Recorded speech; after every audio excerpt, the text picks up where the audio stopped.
She accidentally walked into her husband's second wedding with their twins, and she slapped him in front of all the guests. Then, "Hi, my most precious, deeply respected, and endlessly loved family. Welcome back to Mr. Peter Stories. Each of you is a blessing in my life, and today, as we celebrate 24,000 hearts joined in love, I bow to your loyalty, your patience, and your faith in me. You didn't just follow a story, you became a part of my soul. To my new family members, don't walk away too soon. Please stay till the end. Let your heart feel what thousands before you have felt, something rare, something real. Trust me, even once. To my old warriors, my loyal lights, share in the comments how much this family means to you. Your words are a shelter for those who are just arriving. Don't wait for me to ask.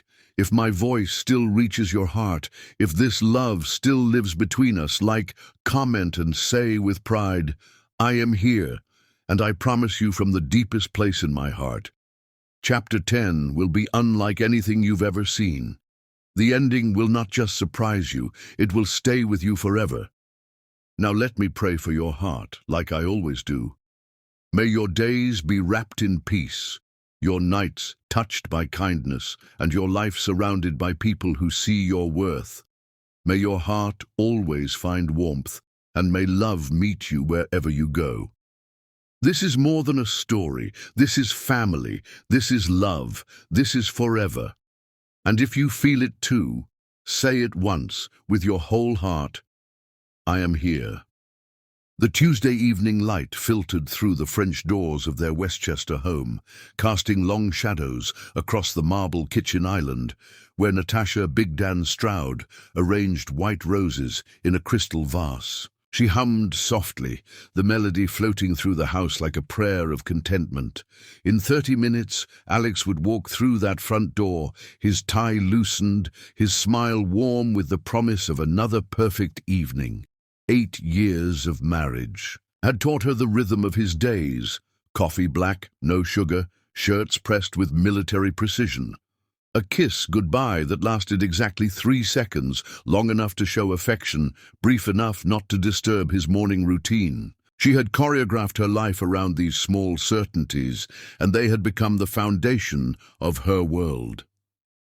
Mommy, Grace is hogging the PlayStation again.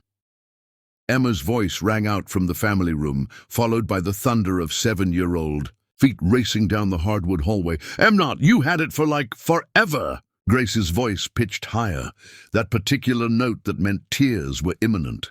Natasha smiled, setting down the last rose. These were the moments she treasured most, the beautiful chaos of family life, the sweet disorder that meant her house was truly a home.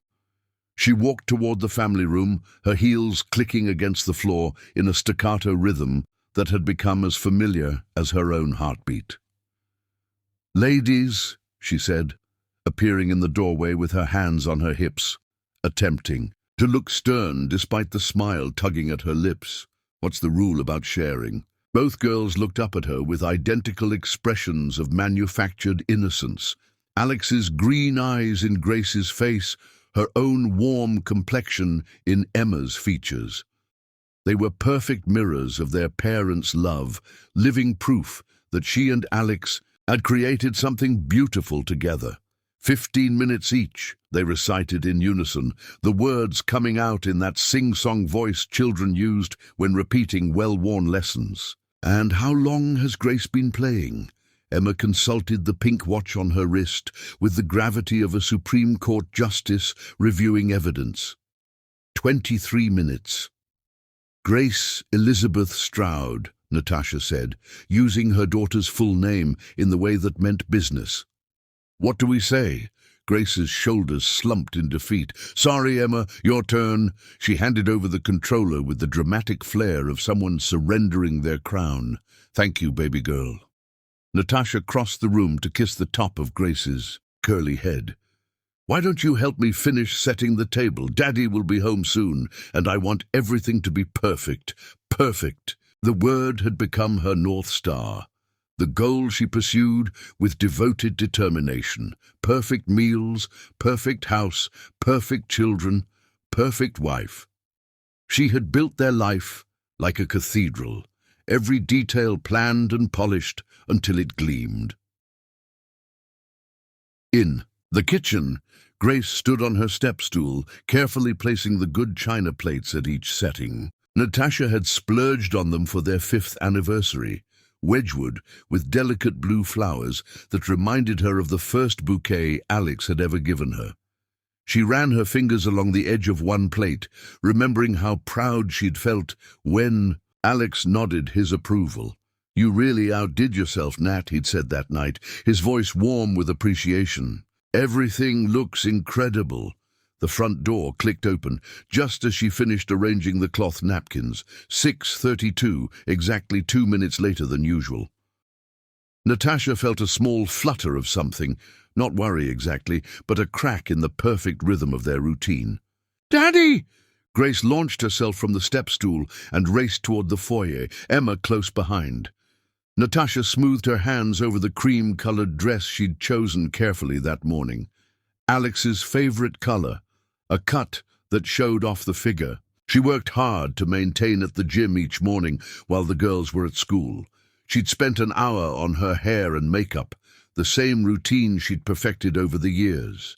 She wanted to be beautiful for him, always. But when Alex appeared, in the kitchen doorway, the twins clinging to his arms like small anchors, something in his expression made her stomach clench. His smile seemed forced, his eyes distant. He looked like a man playing a role he'd grown weary of performing. "Hey," he said, his voice flat. He gently disentangled himself from the girls. "Emma, Grace, go wash your hands for dinner." The twins scattered, their laughter echoing up the stairs. Alex loosened his tie, yanked it really, and moved to the kitchen island without offering his usual greeting kiss. The omission felt like a physical blow. "How was your day?" Natasha asked, her voice carefully bright. She moved toward him, expecting the usual ritual of welcome home touches, but he stepped away, creating distance between them. "We need to talk." 4 words. 4 simple words that shattered the crystal perfection of her world like a stone through a window. She'd heard that tone before, in movies and books and other people's tragedies, but never in her own kitchen, surrounded by the evidence of everything they'd built together. About what? The words came out smaller than she intended. Alex pulled out one of the bar stools and sat heavily, his hands clasped in front of him like he was preparing to deliver a verdict. "About us, about this marriage." The room tilted slightly, and Natasha gripped the edge of the counter to steady herself. "What about our marriage?" "Nat." He rubbed his face with both hands, a gesture she'd seen him make countless times when he was stressed about work, but never when he was talking about them. "This isn't working anymore." "What isn't working?" Her voice pitched higher, panic clawing its way up her throat. "I don't understand. Everything is fine. We're fine." "No, we're not." He looked up at her then, and the flatness in his green eyes, those eyes she'd fallen in love with, those eyes that had promised her forever, made her legs weak. "I'm not happy, Nat. I haven't been happy for a long time." The words hit her like physical blows. Not happy. How could he not be happy? She'd spent 8 years making sure he was happy, anticipating his needs, creating a home that welcomed him, raising his children, supporting his career. Everything she did was designed to make him happy. But she started, then stopped. What could she say? That she was happy, that their life was beautiful, that they had everything most people dreamed of. "I'm filing for divorce." The words hung in the air between them like poison gas. Natasha felt the room spin, felt her carefully constructed world crumble into dust and scatter on the wind. This couldn't be happening. This was their kitchen, their home, their life.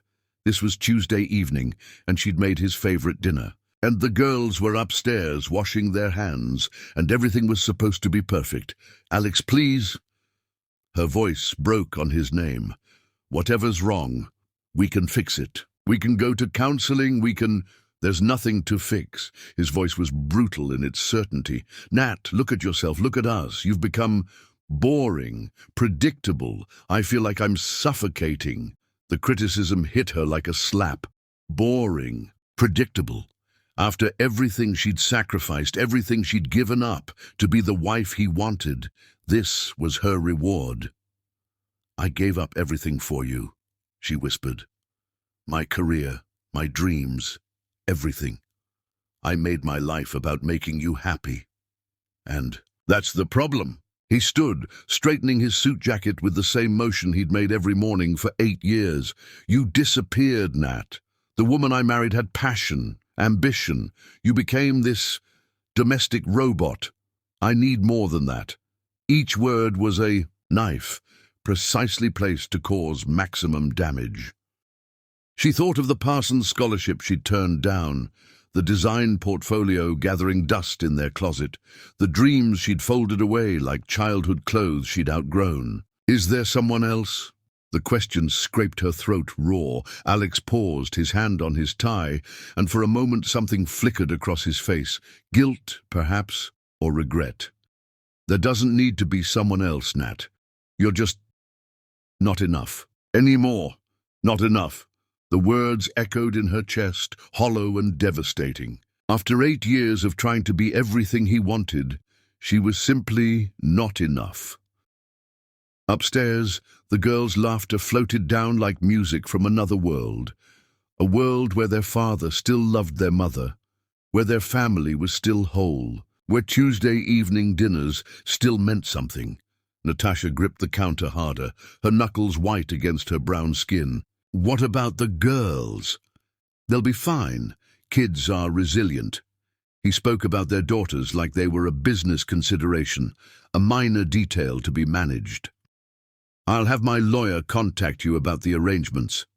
He moved toward the doorway, then paused, looking back at her with something that might have been pity. "I'm sorry, Nat, I really am, but I can't keep pretending this is the life I want." And then he was gone, leaving her alone in their perfect kitchen with the scent of white roses and the ruins of everything she'd believed in. Upstairs, the twins were calling for dinner, their voices bright with expectation.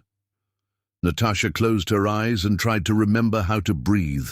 In the space of 10 minutes, she had become a woman she didn't recognize, a single mother, a divorced woman, a woman who was not enough.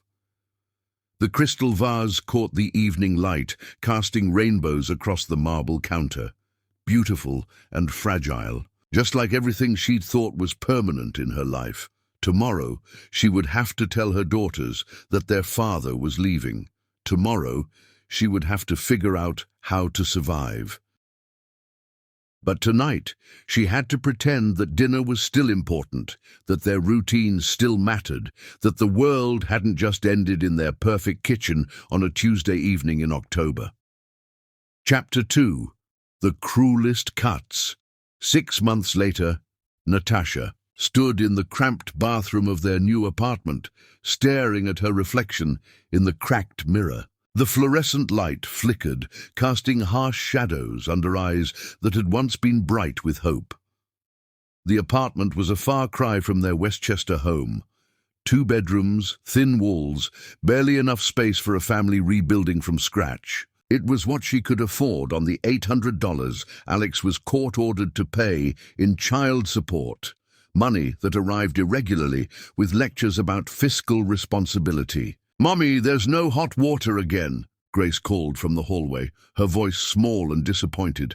It had been 3 days since their last hot shower, and Natasha had been putting off calling the landlord because she knew what he'd say. "Fix it yourself, or find somewhere else to live." "I know, baby. Use the wet wipes for now, okay? I'll figure it out. Wet wipes and cold water." This was what their life had become. Natasha pressed her palms against the cracked sink and tried to summon the energy for another day of survival. In 3 hours, she had to be at the office building downtown for her overnight cleaning job. Before that, she needed to drop the girls at her neighbor Mrs. Rodriguez's apartment, pick up her other uniform for her weekend waitressing job, and somehow find time to hem the 3 dresses hanging on her bedroom door. Alterations work that brought in an extra $50 when she was lucky. The divorce had been brutal. Alex's connections ensured he received everything, while Natasha's court-appointed attorney seemed more interested in closing cases than fighting for her rights. Mrs. Stroud contributed nothing financially to the marriage, Alex's lawyer had argued. She has no recent work history, having been out of the workforce for 8 years by choice. The judge had nodded approvingly. Minimal alimony for 18 months, barely adequate child support, and custody that gave Alex every other weekend. Very reasonable, considering Mr. Stroud's demanding professional schedule, the judge had noted. The worst part was watching her. Daughters try to understand why their world had collapsed. Emma had started having nightmares. Grace had become unusually quiet. "When is Daddy coming to see us?" Grace asked yesterday, pressed against their apartment window. "This weekend, sweetheart," Natasha answered, though Alex had already cancelled. 2 visits this month for work emergencies. Each cancellation hurt the girls more. Her phone buzzed with Alex's text. "Can't take the girls this weekend. Big case coming up." She typed back, "They're looking forward to seeing you. This is the 3rd cancellation." His response, "Some of us have careers to worry about. Maybe if you'd focused on building one instead of playing house, you'd understand." Another text, "And tell them I can't do the dinner on Wednesday either. Client dinner ran long." Natasha wanted to throw the phone against the wall, to scream until her throat was raw, to drive to his downtown loft and force him to look at what his abandonment was doing to their daughters. Instead, she deleted his messages and put the phone away. She had learned that engaging with his cruelty only invited more of it. "Mommy." Emma appeared in the bathroom doorway, still in her pajamas. "I can't find my blue backpack, the one with the butterfly patch." "It's at Daddy's house, remember? You left it there last time." The words tasted bitter in her mouth. The blue backpack had been Emma's favorite, a gift Natasha had saved up to buy for her first day of 2nd grade. Now it was trapped in Alex's loft along with half their belongings, things he claimed were too inconvenient to return. Emma's face fell. "Can we call him and ask him to bring it?" "Not today, baby. We'll figure something else out." This was their new reality, a constant stream of small losses, tiny indignities that added up to a mountain of pain. The girls' toys, divided between 2 homes, their sense of security shattered, their mother's promises growing emptier by the day because she simply didn't have the resources to keep them. Natasha helped Emma get ready for school, braiding her hair with steady hands despite the tremor of exhaustion running through her body. She'd been up until 2 a.m. working on alterations, squinting under the dim lamp because the overhead light in their bedroom had burned out and she couldn't afford to replace the bulb until next week. At breakfast, Grace pushed her cereal around the bowl without eating. "Brittany's mum is taking her to Disney World for spring break," she said quietly. "She asked if we were going anywhere fun." Natasha's heart clenched. Their spring break plans consisted of her picking up extra shifts at the restaurant while the girls stayed with Mrs. Rodriguez. "Maybe we can have our own adventure here," she said, forcing brightness into her voice. "We could have movie marathons and build blanket forts." "Yeah!" Emma perked up, though Natasha could see the effort it took. "That could be fun, right, Grace?" Grace nodded, but her smile didn't reach her eyes. She was 7 years old and already learning to manage her disappointment, to pretend that less was enough. The knowledge broke something inside Natasha every single day. After dropping the girls at school, Natasha drove to her first job of the day, cleaning houses in the same neighborhood where she used to live. It was a special kind of torture, working in homes that mirrored her old life, seeing the casual abundance she'd once taken for granted. Designer handbags left carelessly on marble countertops, organic groceries filling massive refrigerators, family photos showing vacation smiles and holiday traditions. "Make sure you get the baseboards in the master bedroom," Mrs. Hartwell instructed, barely looking up from her yoga mat. "And be careful with the silk curtains. They're imported." Natasha nodded and smiled, swallowing her pride along with the urge to mention that she'd once owned similar curtains, that she knew the difference between silk and polyester, that she wasn't invisible just because she was holding a mop. The work was hard on her body. 8 years of suburban comfort hadn't prepared her for scrubbing floors and hauling vacuum cleaners up and down stairs. Her hands, once soft and manicured, were now rough and stained with cleaning chemicals. Her back ached constantly, and she developed a persistent cough from the harsh fumes. But the worst part came at the end of her shift, when she was loading her cleaning supplies into her car and heard a familiar laugh from the driveway next. A door. Alex's laugh, warm and carefree, in a way it hadn't been during the final months of their marriage. She looked up to see him walking toward a silver BMW, his arm around a woman Natasha didn't recognize. She was young, probably mid-20s, with long blonde hair and legs that went on forever. She wore the kind of casual designer outfit that cost more than Natasha made in a month. Alex was smiling at this woman the way he used to smile at Natasha. His whole face lit up with possibility and desire.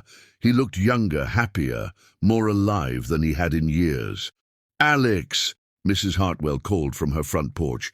"Good to see you. How's the new place working out?" "Perfect," Alex called back, his arm tightening around the blonde woman's waist. Couldn't be happier. While his daughters ate cereal for dinner because Natasha couldn't afford groceries until Friday, while they lived in an apartment with broken plumbing and paper-thin walls, while they cried themselves to sleep, missing their father. He couldn't be happier. Natasha ducked behind her car, praying he wouldn't see her. The humiliation of being caught in her cleaning uniform in this neighborhood where she no longer belonged would be more than she could bear. She waited until she heard the BMW drive away before she allowed herself to breathe again. That evening, after midnight shifts at the restaurant, Natasha sat at her tiny kitchen table with alterations that would pay for groceries. Her eyes burned with fatigue, but she couldn't stop. Every stitch meant survival. As she worked, she found herself sketching in the margins, quick designs that flowed without conscious thought. Dresses that spoke of strength, jackets that suggested armor, silhouettes that whispered of women who had survived. She'd been an artist once, before Alex, before she'd convinced herself that love meant disappearing into someone else's dreams. The designs felt rusty, but they were still there, waiting for her to remember who she used to be. For now, she was just a woman trying to survive one day at a time. Alex had called her not enough, but he was wrong. She was enough for her daughters, enough to survive this, enough to build something new from the wreckage. She just had to remember how. Chapter 3. The Spark Ignites. The discovery came at 3 a.m. on a Tuesday in the downtown Meridian Building's executive floor. Natasha was emptying trash when she found them, dozens of fashion magazines scattered. Across a conference table, Vogue, Harper's Bazaar, Elle. Her hands trembled as she picked up the top magazine. She hadn't looked at fashion magazines in over a year.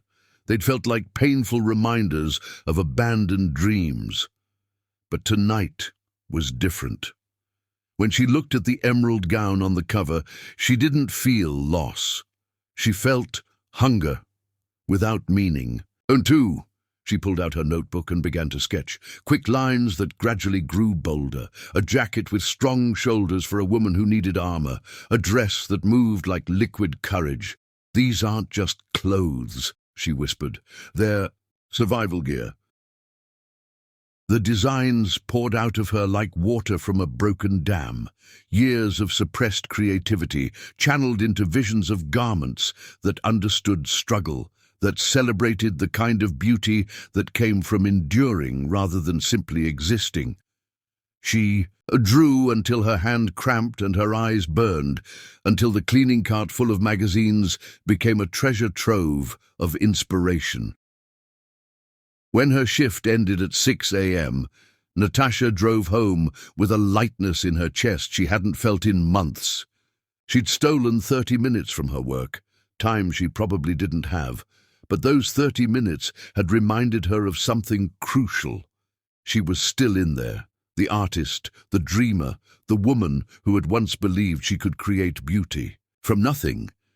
"Mommy, you look different," Grace observed over breakfast, studying Natasha's face with the intensity only children possessed. Different how? Less sad. The simple truth of it hit Natasha like a revelation. She had been sad, buried under sadness like snow, but for the first time in months she felt something else. Purpose, maybe. Or hope. She wasn't sure what to call it, but it felt like sunlight. That evening, after the girls were asleep, Natasha spread the sketches across their tiny kitchen table and really looked at what she'd created. The designs were rough, unpolished, but they had something most fashion lacked: soul. These were clothes for women who worked 3 jobs and still found beauty in small moments. For mothers who sacrificed everything and still dreamed of more. For survivors who refused to be invisible. Over the following weeks, sketching became Natasha's secret addiction. She drew during her breaks at the restaurant, during slow moments at her cleaning jobs, late at night when the apartment was quiet. She sketched on napkins, receipt paper, the backs of envelopes, anywhere she could find space for the ideas that seemed to multiply faster than she could capture them. The breakthrough came 3 months later when Natasha was working in the Riverside Arts District. Loading her supplies, a young woman with purple hair approached. "Excuse me, but I think you dropped this." She held out one of Natasha's sketches, a wrap dress with architectural details. "Yes, that's mine. Sorry, it's nothing important." You kidding? This is incredible. I'm Zara Chen." She extended her hand enthusiastically. "I run a fashion blog, Zara's Threads, 50,000 followers. I've been searching for designers who understand that fashion should serve real women." That night, Natasha showed Zara her collection of sketches. With each design, Zara's excitement grew. "You understand something most designers don't, that strength and beauty aren't opposites." Zara picked up a blazer sketch. "What's your story?" Natasha found herself telling everything. The divorce, the struggle, the night sewing alterations. She expected pity, but Zara's eyes only brightened. "That's it. You're not designing from theory. You're designing from the trenches." Within a week, Zara featured the designs on her blog. From survival to style, the designer who understands real women. The response was immediate. Comments poured in from women who saw themselves in the designs. Messages arrived asking where to buy these clothes when they'd be available. "I need that blazer for my custody hearing, armor that looks like business attire. The wrap dress is exactly what I need for job interviews." The turning point came when Mrs. Patterson, an alteration customer, saw the blog and asked Natasha to create the wrap dress for her daughter's graduation. "Maria's been through a tough divorce, starting over at 45. She needs something that makes her feel powerful." Natasha spent 2 weeks creating Maria's dress, pouring her hopes into every seam. When Maria tried it on, the transformation was stunning. "I feel like Wonder Woman," Maria said, "like I could command respect." That's exactly the point, Natasha realized. Maria wore it to graduation and sent a photo afterward, beaming with pride, surrounded by her children. 3 of Maria's friends asked for Zara's blog information. Within a month, Natasha had 5 custom orders. That night, Natasha wrote her first real goal. "By next Christmas, I want enough orders to quit at least 1 job." It seemed impossible, But looking around at what she'd already built from nothing, impossible might just be another word for inevitable. Chapter 4. Rising from the Ashes. 3 years after the divorce, Natasha stood before a narrow storefront in the Riverside Arts District, keys trembling in her hand. The For Lease sign had been removed that morning, replaced by a simple placard reading, "Phoenix Rising. Opening. Soon." Her heart hammered against her ribs as she slid the key into the lock, the metallic click echoing through the empty space like a declaration of independence. The boutique was small, barely 800 square feet, but it was hers. Every square inch paid for, with saved cleaning wages, weekend alteration fees, and the growing income from her custom designs. She'd found the space 6 months ago, fallen in love with its exposed brick walls and large front windows that flooded the interior with natural light, and spent every day since working toward this moment. "Mama, it's perfect." Emma, now 10, rushed through the space with the enthusiasm only children possessed for new adventures. She pressed her face against the back window that overlooked a small courtyard where other artists and entrepreneurs had set up studios. Grace, more cautious like her mother, traced her fingers along the brick walls. "It feels like home," she said quietly, and Natasha felt tears prick her eyes. Home. They'd lived in 3 different apartments over the past 3 years, each slightly better than the last as Natasha's income grew, but none of them had felt permanent. This space, though, this felt like something they could build on.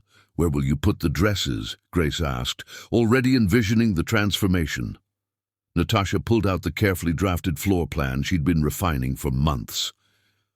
Dresses. On the right wall, blazers and jackets here in the center, accessories by the window. And back there, she pointed to the rear corner, a small fitting area where women can try things on and feel beautiful. The plan had been 3 years in the making. What started as sketches on magazine margins had evolved into a thriving custom design business with a waiting list stretching 2 months out. Zara's blog had led to features in local lifestyle magazines, which had attracted the attention of successful businesswomen who appreciated clothes designed for their real lives. Dr. Jennifer Walsh, a prominent attorney, had become one of Natasha's most vocal advocates after wearing a Phoenix Rising blazer to close a major case. "I've never felt more confident in a courtroom," she'd told her colleagues, leading to a flood of orders from other professional women. Sarah Kim, a tech executive, wore Natasha's designs to board meetings and industry conferences. "These clothes understand that I need to look authoritative without sacrificing femininity," she'd written in her testimonial. Each satisfied customer became an ambassador, spreading word about the designer who created clothes for women who meant business, literally and figuratively. The financial journey to this moment had been a masterclass in sacrifice and strategic planning. Natasha had kept meticulous records of every penny earned and spent, watching her savings grow with the patience of someone who'd learned that security couldn't be taken for granted. She'd been able to quit her overnight cleaning job 8 months ago when her custom design income reached a sustainable level, though she still waitressed on weekends and took alteration work to build her business fund. Every dollar saved had gone toward this dream. First month's rent, last month's rent, security deposit, basic renovation costs, initial inventory of fabrics and supplies, permits, insurance, and a small emergency fund. The renovation had been a labor of love, performed mostly by Natasha herself with help from other artists in the building. Miguel, who ran a pottery studio next door, had helped her install the track lighting. Carmen, a photographer from upstairs, had advised on the best angles for showcasing garments. The building's small community of creatives had embraced her vision, understanding that her success would contribute to the entire district's reputation. "I still can't believe you did it," Zara said, arriving with a box of champagne and a camera to document the moment. Over the past 3 years, Zara had become more than a blogger friend. She'd become Natasha's business partner, handling marketing and social media while Natasha focused on design and production. "I still can't believe it either," Natasha admitted, looking around at the space that would soon house her life's work. 3 years ago, I was scrubbing floors in office buildings. Now I'm about to open my own boutique." "Not just any boutique," Zara corrected, setting up her camera. "A boutique, with a waiting list of customers before it even opens. A boutique that's already profitable. A boutique that's going to change how women think about power dressing." The numbers still seemed surreal to Natasha. In the past year alone, she'd completed over 200 custom pieces, each one priced to reflect the quality of construction and uniqueness of design. Her average dress sold for $450, her blazers for $380, complete outfits for upward of $800. These weren't fast fashion prices, but her customers understood they were investing in pieces that would become workhorses in their wardrobes. More importantly, they were investing in the story. Every Phoenix Rising piece came with a small card that read, "Created by women who understand strength, worn by women who embody it." The boutique's opening was scheduled for the following Saturday, with a launch party that had generated buzz throughout the city's professional women's networks. The guest list included corporate executives, entrepreneurs, lawyers, doctors, and other women who appreciated the intersection of style and substance that Phoenix Rising represented. "I'm nervous," Natasha confessed to Zara as they began unpacking the first shipment of inventory. "What if no one comes? What if they come but don't buy anything? What if—" "Stop." Zara placed her hands on Natasha's shoulders, forcing her to make eye contact. "Look around. You have a 3-month waiting list for custom pieces. You have customers flying in from other cities to shop your collection. You have women literally begging you to take their money. The question isn't whether this will succeed, it's how quickly you'll need to expand." As if summoned by Zara's confidence, Natasha's phone buzzed with a text from Dr. Walsh. "Saw the Phoenix Rising sign going up. Can I schedule a private shopping appointment before the official opening? I have a major conference next week and need armor." Armor. That's what Natasha's clothes had become for her customers. Protection that looked like fashion, strength that appeared as style. Women wore her designs to job interviews, divorce proceedings, board presentations, and first dates. They were clothes that whispered, "I belong here," in rooms where women sometimes felt they had to prove their worth. The next few days passed in a blur of preparation. Natasha and the girls worked side by side, creating displays that showcased each piece to its best advantage. The wrap dresses, still her bestseller, were arranged by color gradient, creating a rainbow of navy, burgundy, forest green, and charcoal. The blazers hung like sentries along the center wall, their clean lines and subtle details catching the light from the front windows. Emma, who had inherited her mother's eye for design, suggested grouping pieces by power level, complete outfits. For different occasions and confidence requirements, the boardroom warrior section featured sharp blazers paired with pencil skirts and statement jewelry. First date confidence showcased softer pieces that still projected strength. Courtroom. Commander displayed the most structured pieces in Natasha's collection. "You're going to be the most successful woman in the city," Grace declared on Friday evening as they put the finishing touches on the displays.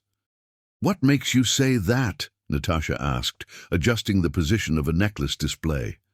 "Because you understand what women really need," Grace replied with the wisdom of a 13-year-old who'd watched her mother transform from victim to victor. "You understand what it feels like to need armor that looks like a dress." That night, Natasha lay awake in their apartment, their 4th since the divorce, but the first that felt truly temporary because she was already planning to move to something better and reflected on the journey that had brought her here.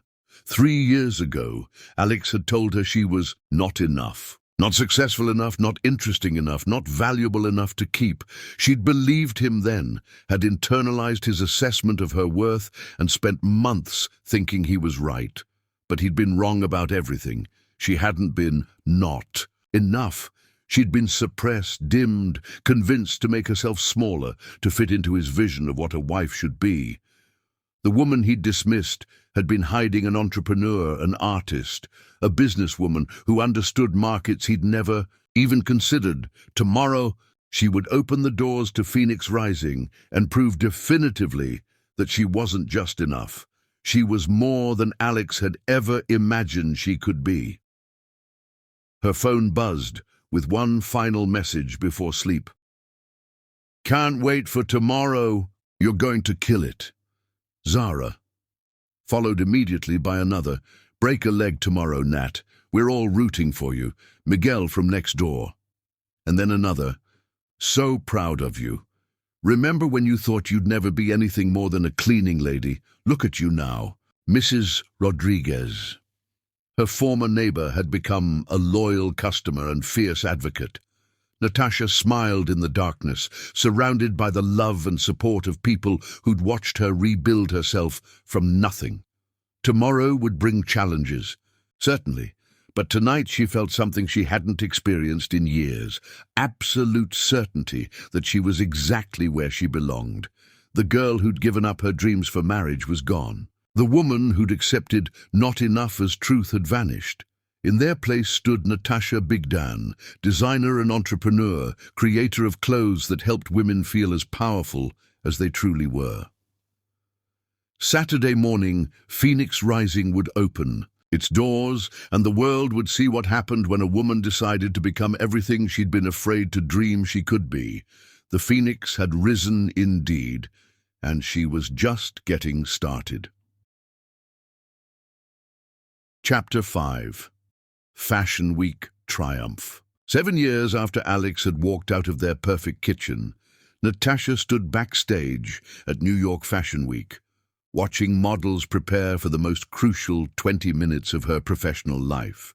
The Phoenix Rising Unbreakable collection hung on portable racks around her, 35 pieces that told the story of every woman who had ever been knocked down and chosen to rise again. 5 minutes to showtime, the production coordinator announced, her voice cutting through the controlled chaos of hair touch-ups and last-minute adjustments. Natasha's hands trembled slightly as she smoothed an invisible wrinkle from the opening. Look, a structured blazer in midnight blue with subtle armor-like quilting that caught the light like chainmail. The garment had taken her 3 months to perfect, each seam representing hours of experimentation with technique and proportion. "You look like you're going to throw up," Zara observed, appearing at her elbow with a bottle of water, and the calm confidence that had carried them both through 4 years of building this empire together. "I might," Natasha admitted. "Do you know how many people are out there? Anna Wintour is sitting front row. The buyer from Bergdorf's flew in specifically for this show. If this goes badly—" "It won't go badly," Zara interrupted firmly, "because this collection isn't just beautiful fashion, it's necessary fashion. You're showing clothes that understand real women's lives, and people are hungry for that authenticity." Through the years, Zara had evolved from blogger friend to creative director to business partner. She now oversaw Phoenix Rising's marketing, public relations, and expansion strategy while Natasha focused on design and production. Together, they'd grown the brand from a single boutique to 5 locations across 3 cities, with online sales reaching customers nationwide. The journey to Fashion Week had been both strategic and serendipitous. Last year, when acclaimed fashion journalist Miranda Torres wore a Phoenix Rising suit to interview the Secretary of Commerce, the resulting photo had gone viral. "Power dressing for women who actually have power," Torres had captioned the Instagram post, generating hundreds of thousands of likes and thousands of new customers. The attention had led to features in Vogue, Harper's Bazaar, and Elle, not just as a designer profile, but as a cultural phenomenon. Natasha's story of rising from cleaning lady to fashion entrepreneur resonated with women worldwide, but more importantly, her clothes resonated with their needs. Places. The coordinator called out. The models took their positions, women of diverse ages and ethnicities, chosen specifically to represent the breadth of Phoenix Rising's customer base. There was Dr. Amanda Chen, the 45-year-old surgeon who'd become a brand advocate. Maya Rodriguez, the 28-year-old startup founder. Janet Williams, the 52-year-old corporate executive who'd been wearing Phoenix Rising since the boutique's second year. But the opening model was someone special. Emma, now 17 and poised beyond her years. She would walk out in that midnight. Blue blazer paired with a pencil skirt that moved like liquid confidence, embodying the next generation of women who understood that strength and style weren't mutually exclusive. "Mom," Emma appeared beside her, radiant in the opening look. "I know Dad's probably watching this. What do you want me to think about when I walk?" Natasha felt her heart clench and expand simultaneously. Alex had indeed probably seen the Fashion Week coverage. It was impossible to miss. Every major fashion publication had featured Phoenix Rising's debut, and Natasha's rags to riches story had been covered in business magazines and morning shows. "Think about how far we've come," Natasha said, adjusting Emma's collar with the muscle memory of a mother who'd dressed her daughter for countless first days and special occasions. "Think about how proud I am of you. Think about how proud you should be of yourself." 1 minute. The music started, a custom composition that began with a single piano note and built to a crescendo of strings and percussion. Natasha had worked with a composer to create something that matched the collection's emotional arc, starting vulnerable but growing powerful, complex but never overwrought. Emma took her position at the curtain, and for a moment, Natasha saw not her accomplished teenage daughter, but the 7-year-old who'd asked why Daddy didn't love them anymore. The same girl who'd watched her mother work 3 jobs and still found ways to be proud of their small apartment and thrift store treasures. "She's going to be incredible," Zara whispered. The curtain lifted, and Emma stepped into the lights. The effect was electric. She moved with the confidence of someone who'd grown up watching her mother transform from victim to victor, wearing clothes that had been designed to celebrate exactly that kind of strength. The blazer caught the runway. Lights like armor, and Emma's posture communicated everything the Phoenix Rising brand stood for: power, resilience, and unapologetic femininity. The audience's response was immediate. Not just polite Fashion Week applause, but genuine appreciation for what they were seeing. This wasn't fashion as fantasy. This was fashion as empowerment. Model after model walked out, each look building on the last, to tell a complete story. The courtroom confidence section featured sharp suiting in rich jewel tones. Boardroom grace showcased softer pieces that still commanded respect. Warrior elegance displayed the collection's evening wear, gowns that suggested medieval armor while maintaining absolute sophistication. Each piece served a purpose in the narrative Natasha had crafted over 7 years of understanding her customers' needs. These weren't clothes to be admired from afar. They were tools for women navigating professional and personal challenges with style and strength. Halfway through the show, Natasha spotted Dr. Jennifer Walsh in the audience, the attorney who'd been one of her first professional customers. Dr. Walsh was sitting next to Miranda Torres, both women nodding appreciatively at looks they clearly understood on a visceral level. The finale approached with a series of statement pieces that represented the collection's peak. A coat that moved like liquid confidence, a dress that whispered power in every seam, a blazer that commanded attention without demanding it. And then it was over. The final model, Dr. Chen in a stunning navy gown that managed to be both professional and elegant, completed her walk and took her position. "Natasha! Natasha! Natasha!" the backstage team chanted, pushing her toward the runway entrance. This was the moment every designer dreamed of and feared in equal measure, the walk that would define how the collection was received, the 30 seconds that could make or break everything she'd built.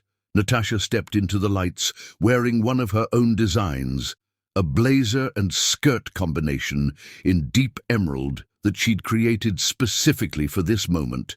It was armor disguised as elegance, strength presented as sophistication. The runway stretched ahead of her like a bridge between her past and future. At the end waited the fashion industry's most influential people, their judgment about to determine whether Phoenix Rising would join the ranks of major fashion houses or remain a regional boutique brand. But as she walked, Natasha realized she wasn't nervous anymore. She'd already won the only victory that truly mattered. She'd built something meaningful from nothing, created a brand that made women feel powerful, proved that she was capable of more than anyone, including herself, had ever imagined. The applause when she reached the end of the runway was thunderous. The entire audience was on its feet, not just polite appreciation, but genuine enthusiasm for what they'd witnessed. This wasn't just a fashion show. It was a statement about what fashion could be when it understood its purpose. In the front row, Anna Wintour was smiling, actually smiling, while taking notes. The Bergdorf's buyer was already on her phone, presumably calling her team. Fashion. Bloggers were typing furiously on their phones, and photographers were capturing every moment. But the sight that made Natasha's heart soar was simpler. Grace in the audience, tears streaming down her face, holding up a sign that read, "That's my mom!" As the models joined her for the final bow, Natasha felt the weight of everything she'd accomplished. 7 years ago, Alex had left her because she wasn't enough. Tonight, she stood at the pinnacle of an industry that celebrated excellence, having built a brand that spoke to millions of women worldwide. The standing ovation continued for what felt like hours, but was probably only minutes. When it finally died down, reporters pushed forward with questions, buyers approached with orders, and influencers requested meetings. "Ms. Big Dan," a reporter called out, "this collection is being called a game changer for professional women's fashion." What inspired Unbreakable? Natasha thought for a moment, then smiled. Every woman who's ever been told she wasn't enough and decided to prove them wrong.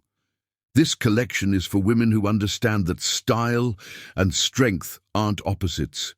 They're partners. Later that evening, at the after-party in a rooftop venue overlooking Manhattan, Natasha stood with her daughters and Zara, watching the city lights twinkle below them. Orders were already pouring in, not just from individual customers, but from major retailers who wanted to carry Phoenix Rising nationally. "The buyer from Nordstrom wants to place an order for 50 stores, Zara reported, scrolling through the messages flooding her phone. "Bergdorf's wants an exclusive line, and 3 different investors want to meet about expansion funding." "What are you thinking?" Emma asked, studying her mother's face. Natasha considered the question seriously. 7 years ago, she'd been cleaning. These same buildings, invisible to the people now celebrating her success. The transformation still sometimes felt surreal, like something that had happened to someone else. "I'm thinking," she said finally, "that we're just getting started." Her phone buzzed with a text from an unknown number. "Saw the show coverage. Impressive. AS." Alex. After 7 years of minimal contact beyond child support payments, he'd chosen tonight to reach out. Natasha stared at the message for a moment, then deleted it without responding. His opinion, positive or negative, was irrelevant now. She'd built an empire without his support, achieved success beyond his imagination, become a woman he'd never believed she could be. The girl he'd dismissed as not enough had just conquered Fashion Week, and tomorrow she would wake up and conquer something else. Chapter 6, Empire Built on Strength. 12 years after Alex Stroud had told her she wasn't enough, Natasha Bigdan stood in her corner office on the 32nd floor of a Manhattan high-rise, gazing down at the city she had conquered. Phoenix Rising headquarters hummed with activity. Designers, sketching, pattern makers perfecting silhouettes, marketing teams planning global campaigns. The view encompassed the building where she'd once cleaned offices at 3 a.m., invisible to executives who now sought her meetings. She'd chosen this location for its symbolism. Every morning she could see her past and her expanding future. "Natasha, the Forbes photographer is here for your cover shoot," Marcus announced. "And the Financial Times wants to confirm your interview for the Women Who Built Empires series," Forbes cover, even her second time. The phrase sent a thrill through her chest. The first had been the previous year at the $50 million revenue mark. This time, the story would focus on international expansion, London, Paris, and Tokyo openings within 18 months. "Tell them I'll be right down," she replied, taking a moment to appreciate the reflection staring back at her from the window's glass. The woman, looking back, bore little resemblance to the broken divorcee who'd once scrubbed these very floors. This woman wore a Phoenix Rising blazer in deep burgundy, a piece from her latest collection that had sold out within hours of its online debut. Her hair was styled in a sleek bob that spoke of confidence and purpose. Her posture radiated the kind of power that came from building something meaningful from nothing. At 45, Natasha had become exactly what she'd never imagined, a fashion industry icon and symbol of female resilience. Phoenix Rising had grown from a single boutique to a global brand with 73 stores, reaching 6 continents. The brand's influence extended beyond fashion. The Phoenix Rising Foundation had provided microloans to over 3,000 women. Starting companies, the annual conference had become essential for female entrepreneurs. Every woman deserves the chance to rise from whatever ashes life has handed her, Natasha had said in her TED Talk, viewed over 12 million times. Her daughters had become integral to the empire. Emma, studying business at Columbia, was officially Director of Strategic Development. Grace, taking a gap year to focus on photography, had shot covers for 3 major magazines while documenting Phoenix Rising's expansion. "My mom taught me that strength isn't about never falling down," Grace had written in a recent post that went viral. "It's about getting back up and helping other women do the same." The afternoon photo shoot was for Forbes's Most Powerful Women in Business issue. During a break, the journalist asked about inspiration for this season's collection. "Evolution," Natasha replied. "Every collection is about women evolving, growing stronger, becoming more confident, refusing to be limited by expectations. This season focuses on the idea that power comes in many forms. Sometimes it's a sharp blazer for a presentation. Sometimes it's a dress that makes you feel beautiful enough to start dating again. Sometimes it's a coat that helps you feel protected. Your success story has become legendary," the journalist continued, "from cleaning lady to fashion mogul. What would you say to women who feel trapped?" "I'd say that the person who told you that you weren't enough was wrong," she replied. "Maybe it was an ex-husband, maybe a boss, maybe a voice in your head, but they were wrong. You have capabilities you haven't discovered yet. The question isn't whether you're enough, it's whether you're ready to find out how much you really are." After the shoot, Emma waited with quarterly reports. Online sales up 43%, international pre-sales exceeding projections by 60%, and 3 Fortune 100 companies want custom executive wardrobes. Emma's expression shifted. The Wall Street Journal wants to do a feature on Phoenix Rising's impact on women's professional advancement. They're calling it the confidence factor. Corporations report increased leadership participation from women wearing our brands. Meaning, women who wear Phoenix Rising are more likely to speak up in meetings, apply for promotions, take leadership roles. The clothes are literally changing behavior. As evening fell, Natasha prepared to leave for her penthouse, a space with floor-to-ceiling windows where the girls had their own studios. Tomorrow would bring new challenges and opportunities to prove that success could be built on authenticity and purpose. Standing by her window, she saw not just a successful businesswoman, but a woman who had transformed pain into purpose, struggle into strength, rejection into revolution. Alex had been wrong about everything. She hadn't just been enough. She'd been extraordinary, waiting for the right moment to prove it to herself and the world. Chapter 7. The Wedding Invitation. The invitation arrived on a Tuesday morning, elegant and deceptively innocent among the stack of business correspondence that Marcus had arranged on Natasha's desk.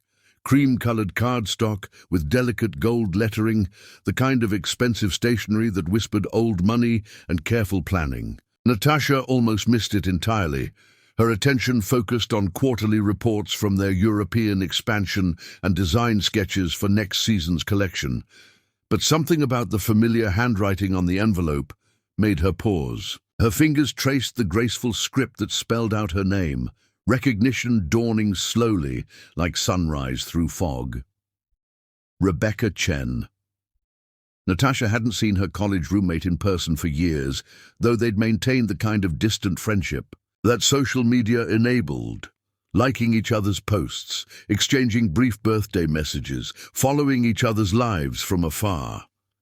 Rebecca had moved back to the East Coast 2 years ago for a marketing position and had been slowly reconnecting with old friends from their NYU days. Their last real conversation had been when Rebecca had called to congratulate her on the Forbes cover, genuine warmth in her voice as she marveled at how far they'd both come since college.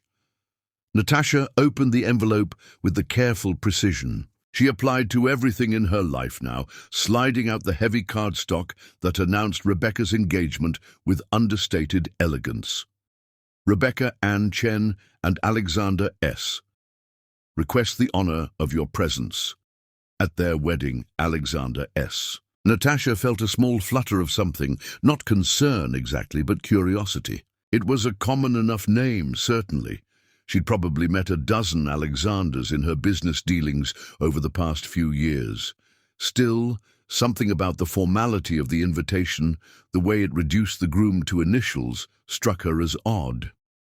She flipped the invitation over, looking for more details. The wedding was set for the 3rd Saturday of November at the Rosewood Country Club in Westchester, an exclusive venue she recognized from charity events and corporate functions. The same kind of place where she and Alex used to attend firm parties during their marriage, back when she'd been content to smile and make small talk while he networked. A small card had been tucked behind the main invitation, Rebecca's personal note written in her familiar, enthusiastic style. Natasha, I can't believe I'm finally getting married. I know it's been forever since we've talked properly, but you've been such an inspiration to me over the years. Watching you build Phoenix Rising has been incredible. I'd love for you to be there to celebrate with me. I'm marrying the most wonderful man, and I can't wait for you to meet him. He's a lawyer. I know, but he's one of the good ones. And he makes me laugh every single day. Please say you'll come. Love, Rebecca. P.S. Would it be crazy to ask if you might consider designing something for me? I've dreamed of wearing Phoenix Rising to my own wedding. Natasha smiled despite herself. Rebecca's enthusiasm was infectious, even through a handwritten note. She could picture her former roommate practically bouncing as she wrote the invitation, the same energy she'd brought to everything from late-night study sessions to weekend adventures in the city, and the request to design her wedding dress was touching. Over the years, Natasha had created custom pieces for several high-profile weddings, but each one still felt special.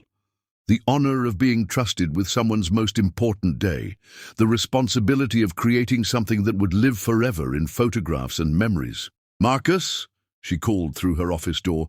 "Can you check my schedule for November 3rd, Rebecca Chen's wedding?" "November 3rd is completely clear," he replied, appearing in her doorway with his ever-present tablet. "Should I RSVP? Yes."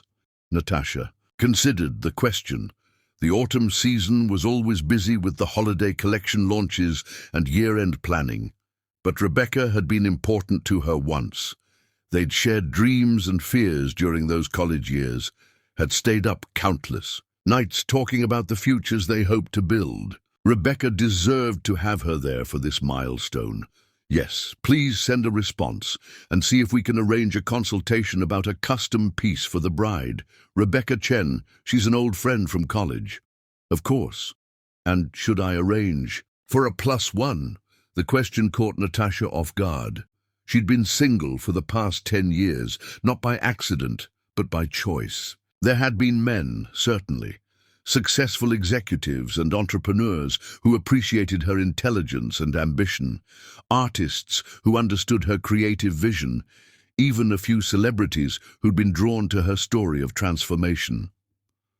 But none of them had inspired her to risk the independence she'd fought so hard to achieve.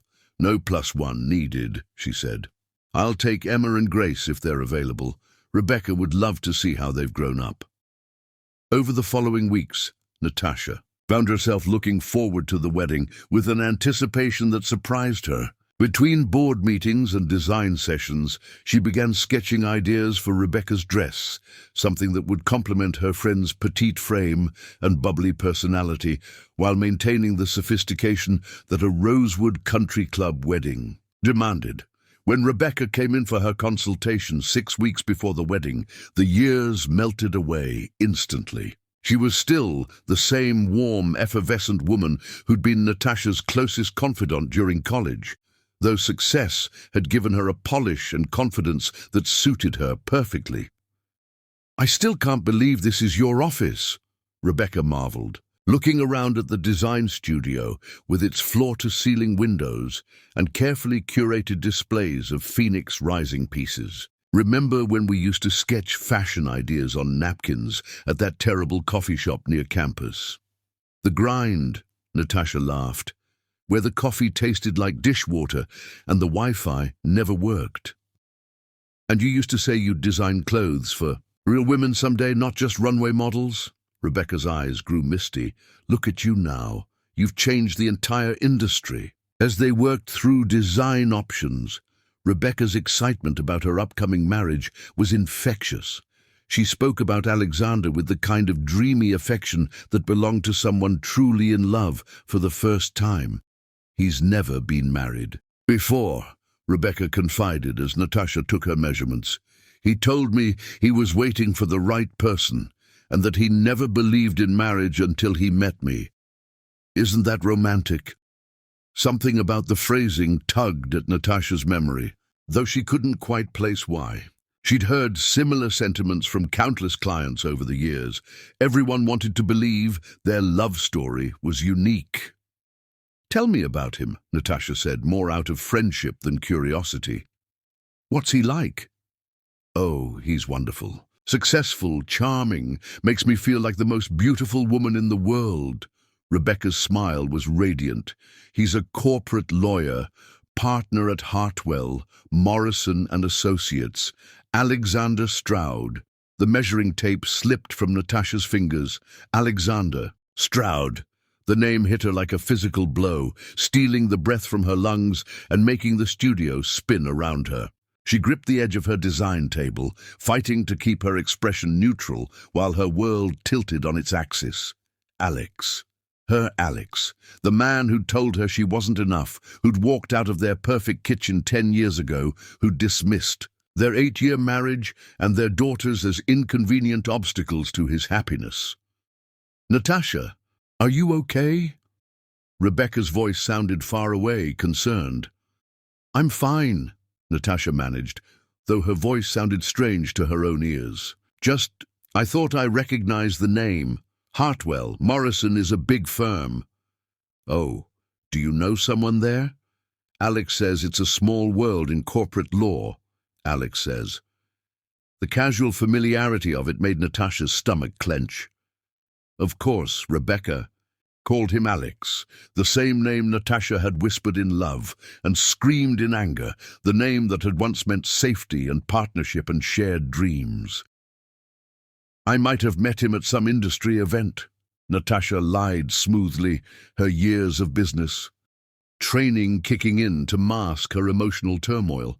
You know how these corporate functions are? Everyone knows everyone. But even as she spoke, her mind was racing.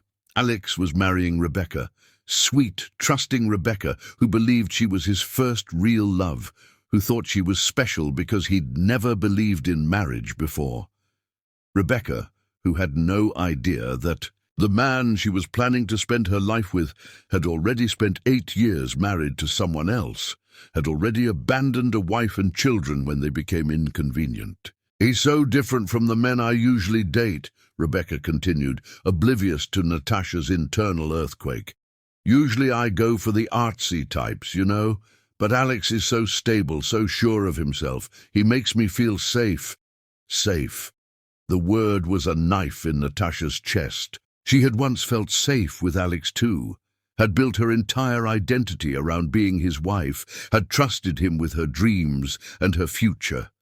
And he had destroyed all of it with the casual cruelty of someone discarding a toy he'd grown tired of, playing with.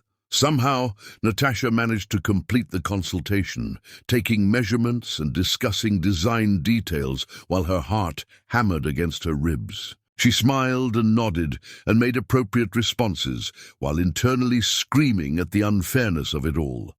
Rebecca was everything Alex claimed to want.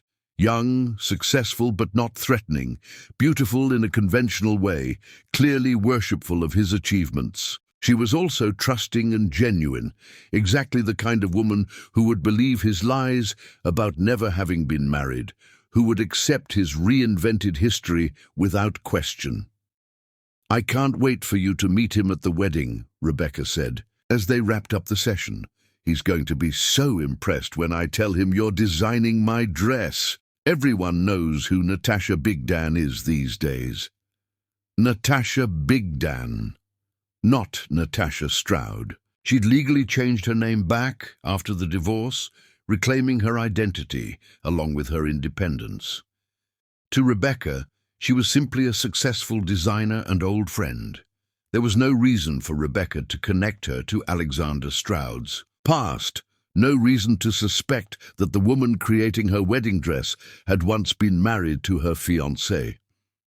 After Rebecca left, Natasha sat alone in her studio, staring at the sketches they'd created together. The dress would be beautiful, elegantly simple with subtle details that would complement Rebecca's personality perfectly. She would create something stunning for her friend's wedding, would smile and celebrate and pretend that her heart wasn't breaking all over again, because that's what she did now. She survived, she endured, she protected others from the truth when the truth would only cause pain. But as she looked at those sketches, Natasha made herself a promise. She would go to that wedding. She would see Alex pledge his love to another woman while pretending his first marriage had never existed. She would watch him promise Rebecca forever, while knowing exactly how meaningless his promises were, and if the opportunity arose, if Rebecca discovered the truth about the man she was marrying, Natasha would be there to help her friend understand that she deserved so much better than a man who could erase an entire family from his history. The wedding was 6 weeks away. 6 weeks to prepare for seeing Alex again. 6 weeks to decide what she owed to Rebecca's happiness versus what she owed to the truth. 6 weeks to prepare for the confrontation she'd never expected to have, but now realized had been inevitable. From the moment he'd walked out of their kitchen 10 years ago, Alex Stroud thought he could rewrite history, could start fresh with a woman who knew nothing about his capacity for cruelty and abandonment. He was about to learn how wrong he could be. Chapter 8. The Shocking Discovery. The Rosewood Country Club looked like something from a fairy tale. its manicured grounds transformed into an autumn wonderland of golden leaves and elegant white florals. Natasha sat in her Tesla in the circular drive, watching guests in designer attire stream toward the entrance, their laughter and excitement floating on the crisp November air. She had chosen her outfit with the precision of a general preparing for battle, a stunning creation from her latest collection in deep emerald silk that moved like liquid confidence. The dress had graced the cover of Harper's Bazaar the previous month, and wearing it felt like armor disguised as elegance. Her jewelry was minimal but striking, diamond earrings that caught the afternoon light, and a vintage watch that had belonged to her grandmother, a reminder of the strength that ran in her bloodline. "Mom, you look incredible," Emma said from the passenger seat, reaching over to squeeze her mother's hand. At 20, Emma had inherited Natasha's poise and Alex's green eyes, though thankfully none of his capacity for cruelty. She wore a Phoenix Rising blazer in navy blue over a silk camisole, looking every inch the accomplished business student she had become. Grace, now 18 and radiant in a dress she had designed herself under Natasha's guidance, leaned forward from the back seat. "Are you sure you're okay? You've been quiet since we left the city." Natasha met her younger daughter's eyes in the rearview mirror, seeing her own determined spirit reflected there. "I'm fine, sweetheart. Just processing seeing someone from my past." They hadn't told the girls the truth about who was getting married today. Emma and Grace knew she'd been married before their father, knew Alex had left when they were young, but the details had always been kept age-appropriate and minimal. They remembered Alex only vaguely, a distant figure who'd occasionally appeared for awkward custody visits before disappearing from their lives entirely when his career demands made regular visits impractical, as his lawyer had phrased it. As far as Emma and Grace knew, this was simply a college friend's wedding, an opportunity to celebrate love and catch up with old friends. Natasha intended to keep it that way. Regardless of what happened today, they walked toward the entrance together, Natasha's heels clicking against the flagstone path with the confidence that 10 years of building an empire had given her. Other guests turned to look, not with the idle curiosity of wedding attendees sizing each other up, but with the recognition that came when someone truly important entered a room. "Is that Natasha Bigdan?" she heard a woman whisper to her companion. "The fashion designer?" "Oh my God, it is. She's even more beautiful in person. I heard she's friends with the bride. Rebecca must be so excited to have her here." The attention felt surreal, but manageable. Natasha had learned to navigate public recognition with grace, to smile and nod while maintaining the kind of elegant distance that discouraged unwanted conversation. Today, though, she was grateful for the buffer it provided. People were less likely to ask probing questions when they were starstruck. Inside the country club, the ceremony space had been transformed into something magical. White chairs arranged in perfect rows faced an altar decorated with cascading florals in cream and gold. The afternoon light streamed through tall windows, casting everything in a warm, romantic glow that should have been beautiful.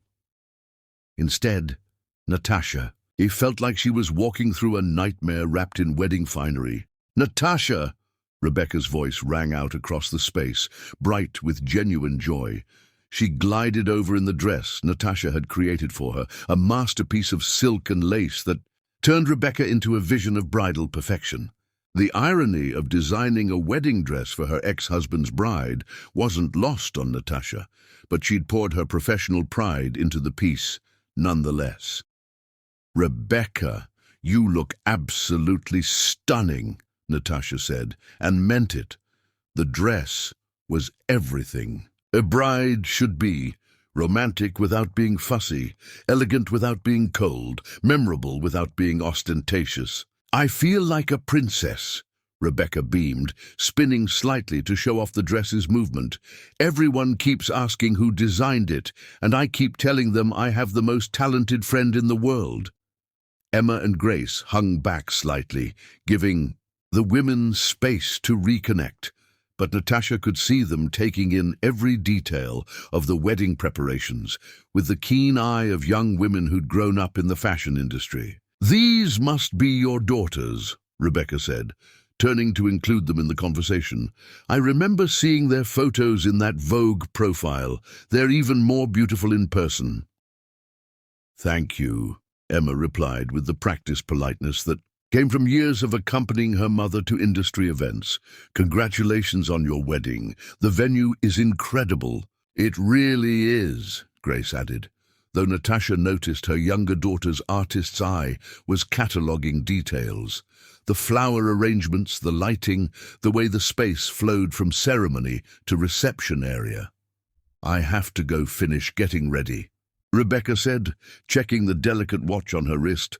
"But I wanted to make sure you had good seats.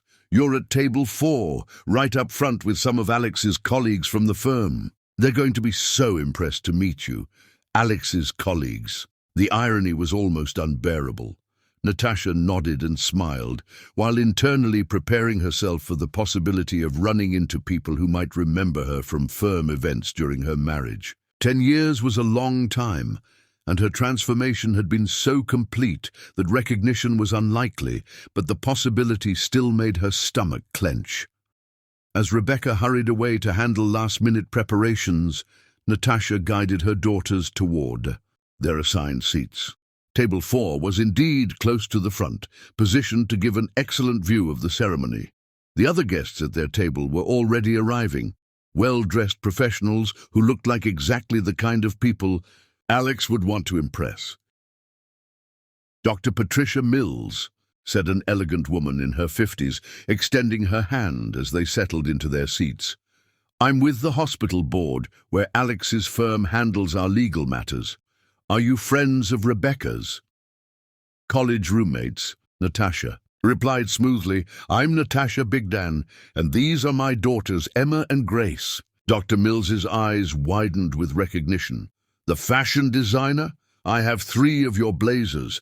They're absolutely transformative. I feel like I can take on the world when I wear them."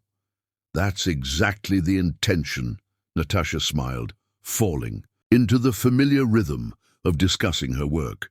It was a safe topic, one that allowed her to focus on something other than the growing anxiety in her chest. The conversation was interrupted by the arrival of more guests at their table.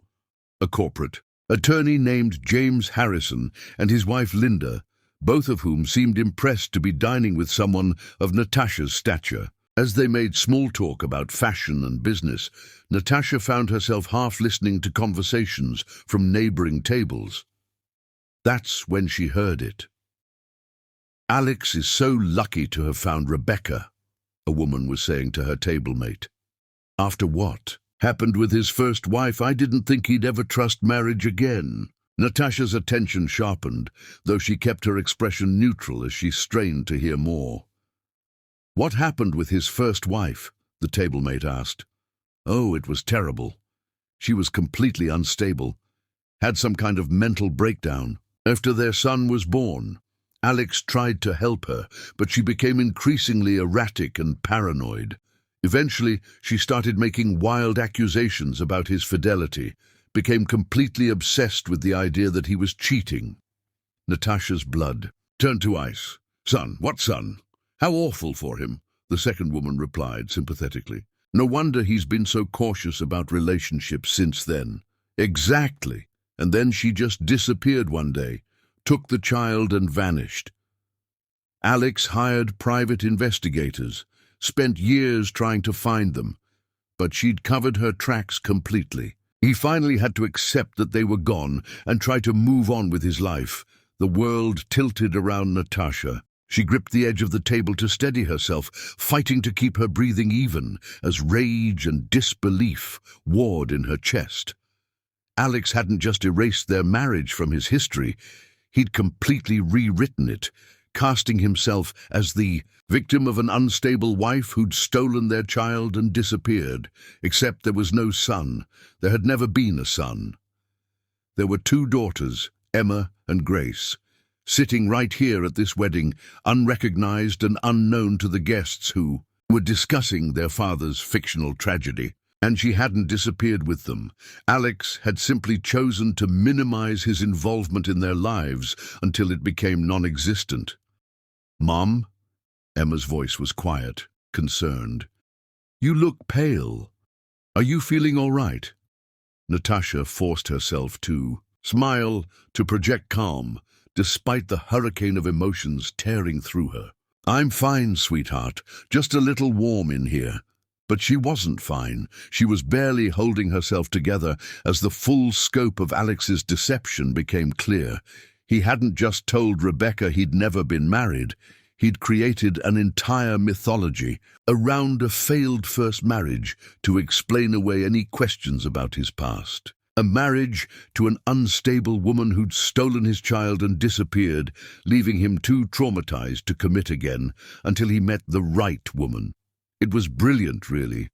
The story cast him as both victim and hero, explaining any gaps in his romantic history while generating sympathy and admiration from new friends and colleagues. No one would question why he'd been single for so long when they believed he'd spent years searching for his lost child. More importantly, it completely erased Emma and Grace from his narrative. They weren't his abandoned daughters. They were props in a story that didn't acknowledge their existence at all. "Ladies and gentlemen, please take your seats. The ceremony is about to begin." The wedding coordinator's announcement cut through Natasha's spiraling thoughts, forcing her to focus on the present moment. Around them, guests settled into their chairs with the excited murmur that preceded every wedding ceremony. Rebecca would be walking down the aisle soon, radiant in the dress Natasha had created, ready to pledge her life to a man who'd built their entire relationship on lies. The music began, classical guitar playing something soft and romantic. And the wedding party started their processional, groomsmen in perfectly tailored tuxedos, bridesmaids in flowing gowns that complemented Rebecca's chosen color palette.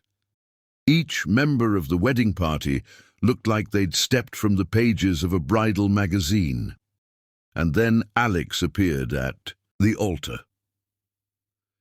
10 years had changed him, softened him around the edges in the way that prosperity and comfort often did to men in their 40s. His hair was more silver than brown now, and he'd gained perhaps 20 pounds, but he still carried himself with the confidence that had first attracted her in college. He wore his tuxedo like armor, projecting success and stability to the crowd of people who believed they knew his story. When his eyes swept the crowd, they passed over Natasha without recognition. Why would they linger? As far as Alex was concerned, his ex-wife was probably still struggling somewhere, still cleaning buildings or serving coffee, still trapped in the mediocrity he'd always believed was her natural state. He had no idea that the woman sitting in the 4th row was worth more than most of his law firm's partners combined, that she'd built an empire from the ashes of their marriage, that she'd become everything he'd never believed she could be. He had no idea that his daughters were sitting 20 feet away, beautiful and accomplished and completely unrecognized by the man who'd helped create them. He had no idea that his carefully constructed web of lies was about to unravel in the most public way possible. The bride's processional began, and Rebecca appeared at the end of the aisle like a vision in white. Silk and lace, she was radiant, glowing with happiness and love, completely trusting in the man waiting for her at the altar. Natasha watched Alex's face as Rebecca walked toward him, saw the genuine emotion there, the joy and anticipation that suggested he might actually love this woman in his own limited way. It was the same expression he'd worn when Natasha had walked down a similar aisle 15 years ago, the same promise of forever that had turned out to be heartbreakingly temporary. As Rebecca reached the altar and took Alex's hands, Natasha made a decision that would change everything. She was going to let him speak his vows, let him promise Rebecca forever while surrounded by people who believed his lies about his past. She was going to let him think he'd gotten away with erasing their marriage and their daughters from history. And then, when the moment was right, she was going to remind him, and everyone present, exactly who Natasha Stroud had become, and exactly what kind of man Alexander Stroud really was. The ceremony was about to begin, but for Natasha, the real reckoning was just starting. Chapter 9. The Moment of Reckoning. Dearly beloved, we are gathered here today to witness the union of Rebecca Ann Chen and Alexander James Stroud in holy matrimony. The officiant's voice carried across the assembled guests with practiced warmth, but Natasha barely heard the words. Her attention was fixed on Alex, standing at the altar in his perfectly pressed tuxedo, holding Rebecca's hands like they were precious artifacts. The man who had once promised her forever was about to make the same promise to another woman, built on a foundation of lies that erased 8 years of marriage and 2 beautiful daughters. Marriage is a sacred bond, the officiant continued, a commitment that should not be entered into lightly, but reverently, thoughtfully, and with complete honesty about one's past and intentions. Complete honesty. The irony made Natasha's hands clench in her lap. Rebecca possessed no honesty at all, not about Alex's true history, not about his capacity for cruelty, not about his ability to simply erase inconvenient truths when they no longer served his narrative. Emma shifted beside her, subtly checking her phone. Grace was sketching in a small notebook, probably capturing details of the floral arrangements for her photography portfolio. Both girls were completely unaware that they were watching their father, a man they barely remembered, pledge his love to a woman who believed she was the first person he'd ever wanted to marry. The couple has chosen to write their own vows, the officiant announced, stepping back to give them center stage. Rebecca went first, her voice clear and joyful as she spoke about finding her soulmate, about how Alex had taught her what real love felt like, about how grateful she was to have found someone who'd never given his heart away before meeting her. "You told me you were waiting your whole life for the right person," Rebecca said, tears glistening in her eyes, "and I feel so blessed to be that person for you." Natasha's jaw clenched so hard she thought her teeth might crack. Behind her, she could hear other guests murmuring appreciatively about the romantic sentiment, about how sweet it was that Alex had saved himself for true love. Then it was Alex's turn. "Rebecca," he began, his voice carrying the same smooth confidence that had once made Natasha believe every word he said. "When I met you, I thought I knew what love was. But you showed me that everything I'd experienced before was just a pale imitation of the real thing. Lies. Every word was a calculated lie designed to support his fictional narrative. I've never believed in marriage before," Alex continued, looking directly into Rebecca's eyes with apparent sincerity. "I've seen too many people rush into commitment without understanding what it really means. But with you, I finally understand why people say, 'When you know, you know.'" The assembled guests sighed collectively at the romantic declaration. Natasha felt sick. "You are my first real love, my last love, my only love," Alex said, lifting Rebecca's hands to his lips. "I promise to spend the rest of my life proving that you made the right choice in trusting me with your heart. First love. Only love." The man who had once held Natasha while she cried during fertility treatments was standing 20 feet away, claiming he'd never loved anyone before the woman wearing the wedding dress Natasha had designed. If anyone has a reason why these two should not be wed, speak now or forever hold your peace. The traditional words rang out across the ceremony space, and Natasha felt time slow to a crawl. This was the moment, the invitation to speak, to reveal the truth, to shatter the beautiful facade that Alex had constructed around his reinvented life. The silence stretched for what felt like an eternity, but was probably only seconds. Natasha could feel her heart hammering against her ribs, could sense Emma and Grace beside her, could almost taste the explosive confrontation hovering on the edge of this perfect moment. She stood up. The movement was fluid, graceful, the kind of confident rise that came naturally to someone who'd spent years commanding boardrooms and runway shows. Every head in the venue turned toward her. 200 pairs of eyes suddenly focused on the striking woman in emerald silk who'd just interrupted the ceremony. "I object." Her voice carried clearly across the space, calm and controlled, despite the inferno of emotions burning in her chest. The words dropped into the silence like stones into still water, sending ripples of shock and confusion through the assembled guests. Alex's face went white. For a moment, recognition flickered in his eyes, not of who she was now, but of something. Familiar in her bearing, her voice, the way she held herself.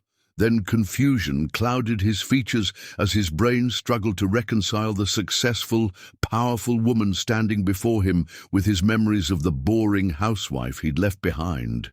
"Excuse me?" the officiant said, clearly flustered by this unprecedented interruption. "I said I object," Natasha repeated, walking calmly down the aisle toward the altar. Her heels clicked against the marble floor in a steady rhythm that sounded like a countdown to judgment. "I object to this ceremony proceeding under false pretenses." "Natasha." Rebecca's voice was small, confused, tinged with the first hint of fear. "What are you doing?" "I'm stopping you from making the biggest mistake of your life," Natasha replied, her eyes never leaving Alex's face.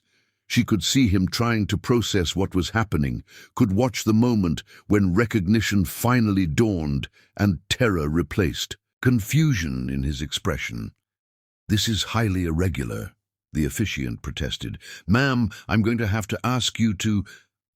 "To what?" Natasha turned to face him with the kind of commanding presence that made Fortune 500 executives listen when she spoke. "To let this man continue lying to everyone in this room.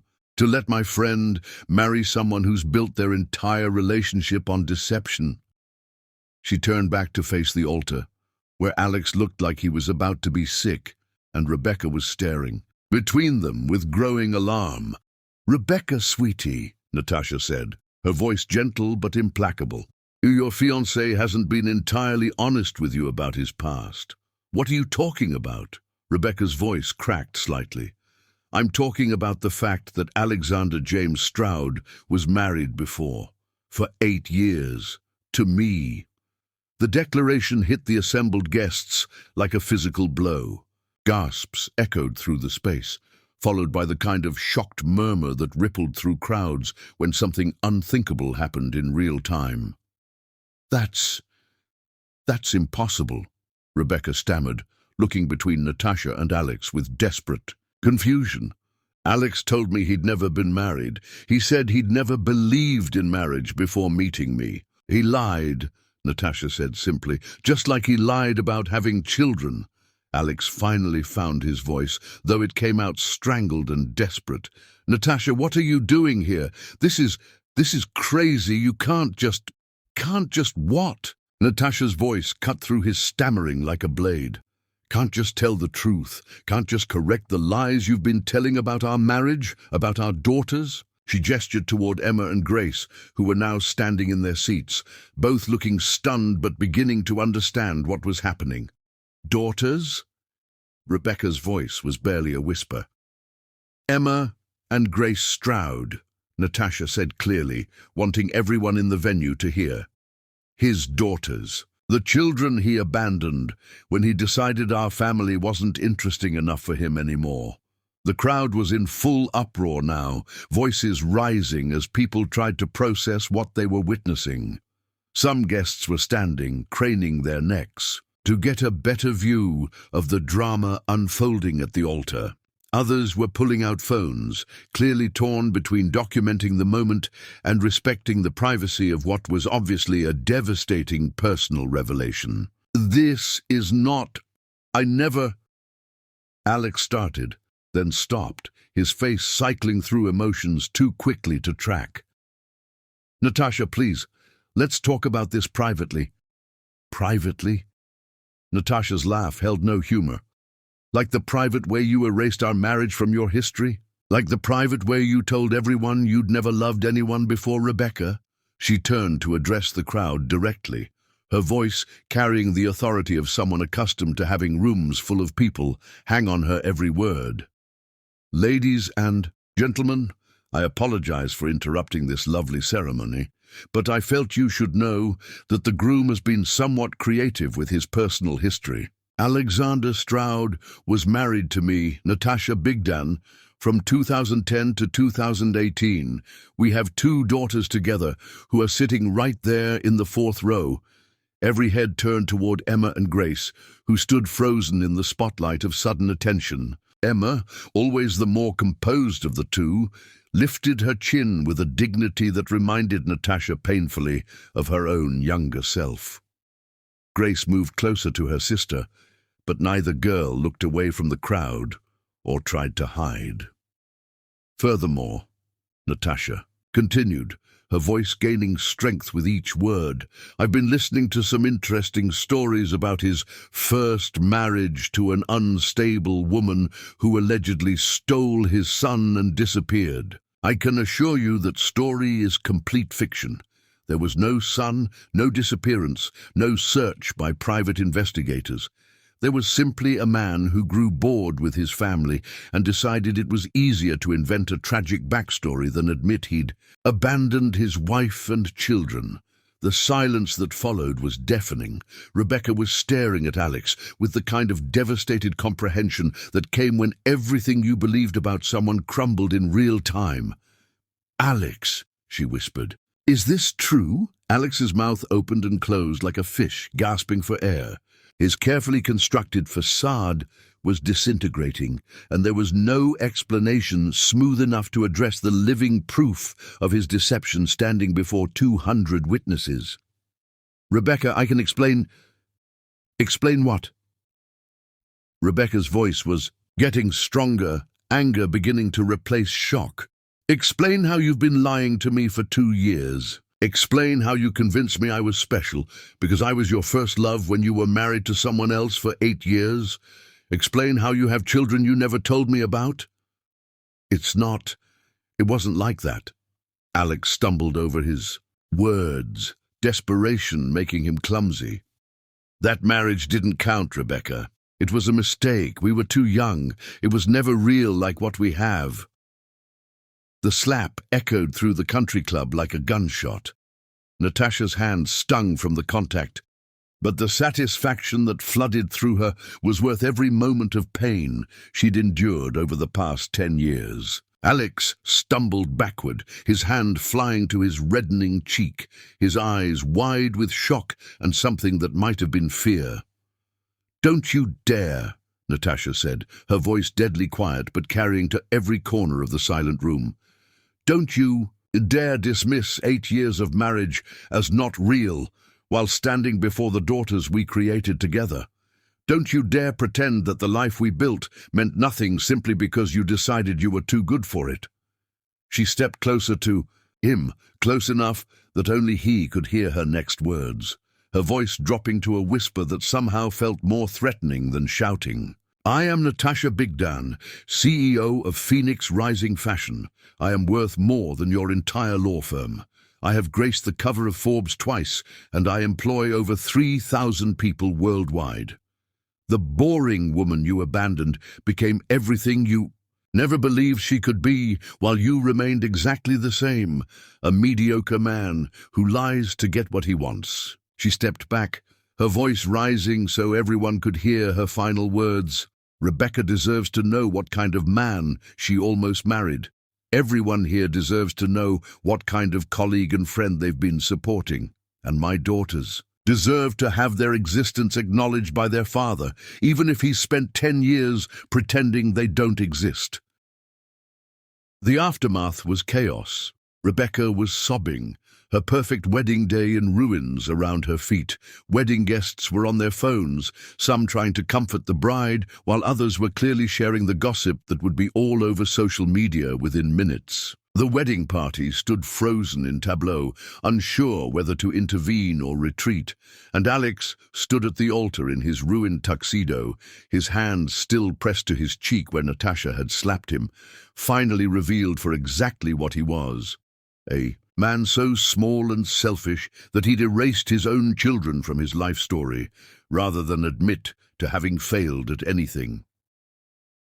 Natasha walked back toward her daughters with her head held high, feeling lighter than she had in 10 years. The confrontation she'd never planned was over, and the truth was finally free.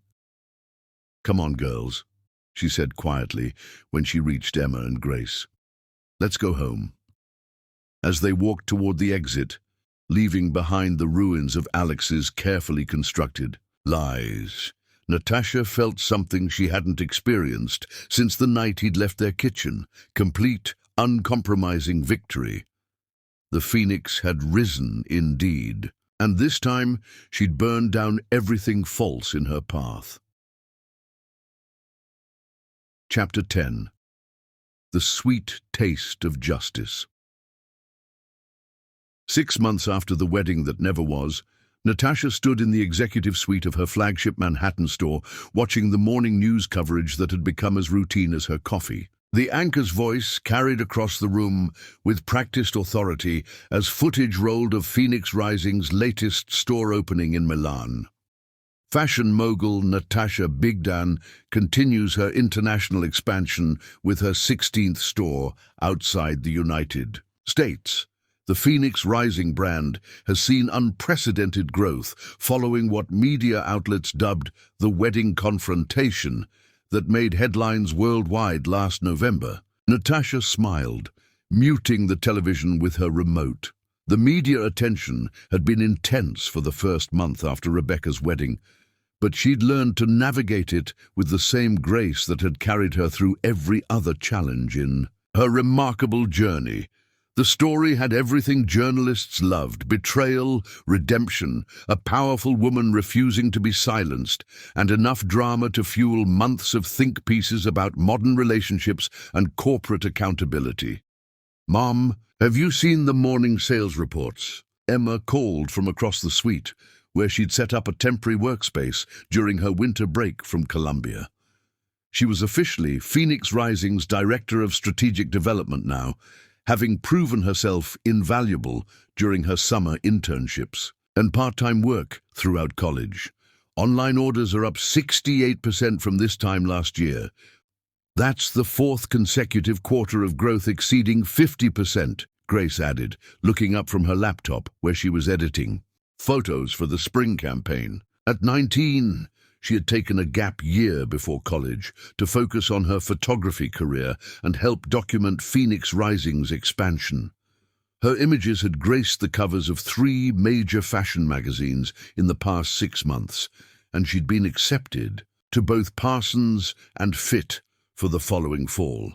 The business had exploded beyond Natasha's wildest projections. The wedding confrontation had initially seemed like it might be a public relations nightmare, but within days it became clear that the story resonated with millions of women who saw their own struggles reflected in Natasha's journey. Sales had surged as customers rushed to support a brand that embodied authentic female empowerment, rather than just marketing it. More importantly, the attention had allowed Natasha to launch something she'd been planning for years. The Phoenix Foundation for Entrepreneurial Women. The non-profit provided microloans, business mentorship, and emotional support to divorced women starting their own companies. In 6 months, they'd already helped over 800 women launch businesses ranging from bakeries to tech startups. "We have 3 more loan applications to review this afternoon," Zara announced, entering the suite with her arms full of folders. and her usual energy-radiating determination.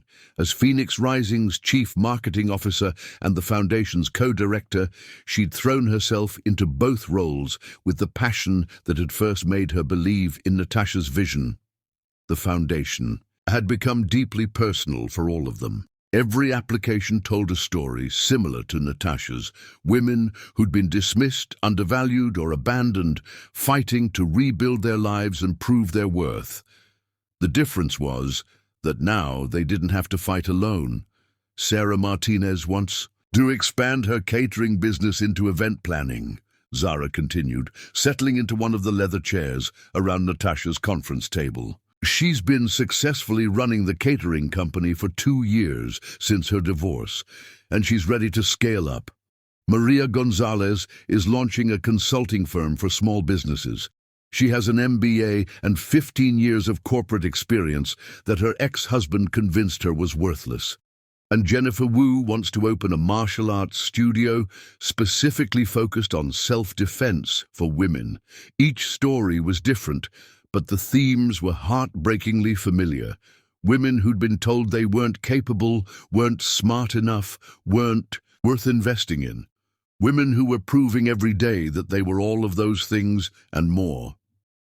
Schedule the interviews for next week, Natasha decided. I want to meet all 3 of them personally. Her phone buzzed with an incoming call from her assistant. Ms. Bigdan, I have Rebecca Chen on line 2. She says it's personal. Natasha felt a familiar mix of emotions. She and Rebecca had spoken several times since the wedding, conversations that were healing for both of them, though their friendship would clearly need time to fully recover. Rebecca had handled the aftermath with remarkable grace, even publicly thanking Natasha for saving her from a marriage built on lies, while also working through her own embarrassment and heartbreak in therapy. Put her through. Natasha, I hope I'm not interrupting anything important. Rebecca's voice came through the speaker, warmer than it had been in their early conversations, but still carrying traces of the awkwardness that probably would never completely disappear. Never too busy for you? How are you doing? Better. Much better, actually. I wanted to call because I saw the coverage of your Milan opening and I wanted you to know how proud I am of you. Not just for the business success, but for having the courage to speak up that day. I know it couldn't have been easy. Natasha closed her eyes, remembering the weight of that decision, the moment when she'd chosen truth over politeness, justice over keeping the peace. You deserve to know who you were marrying. I'm just sorry it had to happen that way. Don't be sorry. If you hadn't spoken up, I'd be married to a man who could lie to my face every single day. Rebecca's voice grew stronger. I would have spent years trying to figure out why something felt wrong, why he seemed to have no real past, why he never wanted to talk about his family. You saved me from that. The conversation continued for a few more minutes, touching on Rebecca's new job with a marketing firm in San Francisco and her slowly growing readiness to consider dating again. When they hung up, Natasha felt the satisfaction that came from relationships that could survive difficult truths and emerge stronger. Her afternoon was packed with the usual demands of running a growing empire, design reviews for the fall collection, meetings with potential investors interested in funding the European expansion, a video conference with the Tokyo team preparing for their grand opening. But the call that changed everything came at 4:30, just as she was preparing to leave for a foundation event. Natasha, it's Alex. Her ex-husband's voice on the phone felt like a ghost from another lifetime. She hadn't heard from him since the wedding, though she'd certainly heard about him.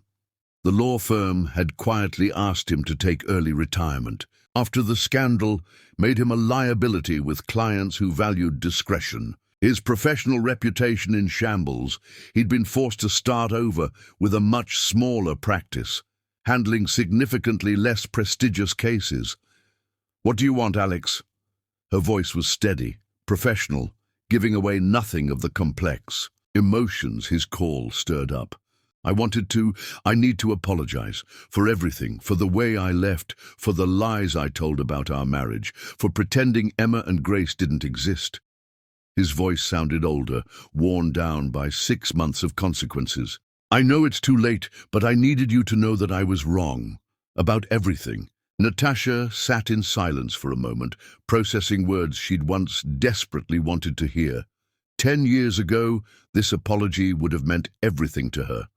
5 years ago, it might have provided some sense of closure. Now, it felt almost irrelevant. A footnote to a story that had moved far beyond needing his validation. I appreciate you calling, she said finally. But I need you to understand something, Alex. I don't need your apology anymore. I don't need your acknowledgement of what I've become, or your regret about what you threw away. I needed those things once, desperately, but I built a life and a business and a sense of self-worth that doesn't require your approval. Natasha, please, I know I don't deserve forgiveness, but this isn't about forgiveness, she interrupted gently. This is about the fact that your opinion of me, positive or negative, simply doesn't matter anymore.